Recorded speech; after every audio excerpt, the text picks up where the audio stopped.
शहरात बालक आणि युवकांच्या कथित लैंगिक शोषणाचा धक्कादायक प्रकार उघड. पोलिसांच्या तपासात चेतन कोळी यांच्या मोबाईलमधील अश्लील व्हिडिओ आणि फोटो आढळून आले. अश्लील व्हिडिओच्या आधारे ब्लॅकमेल करून लैंगिक अत्याचार केल्याचा आरोप. प्रकरणाचा सखोल तपास सुरू. जिल्हा पोलीस अधीक्षक अश्विनी सानप यांची माहिती.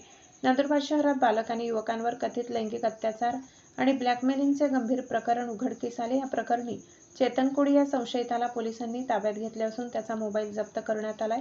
तपासादरम्यान मोबाईलमध्ये अनेक अश्लील व्हिडिओ आणि छायाचित्रे आढळून आल्याची माहिती पोलिसांनी दिली.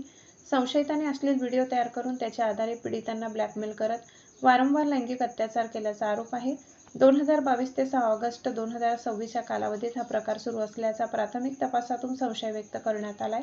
संशयित बालक आणि युवकांना ब्लॅकमेल करत असल्याची माहिती मिळाल्यानंतर पोलिसांनी विशेष पथक तयार करून त्यावर पाळत ठेवली आहे. त्यानुसार शहरातील भोणे फाटा परिसरात संशयास्पद परिस्थितीत आढळल्यानंतर त्याला ताब्यात घेण्यात आले. या प्रकरणात आणखी किती बालक व युवक पीडित आहेत याचा सखोल तपास सुरू असल्याची माहिती जिल्हा पोलीस अधीक्षक अश्विनी सानप यांनी दिली. आदिवासी आवाज न्यूज नंदुरबार जिल्हा चॅनलला सबस्क्राईब करा.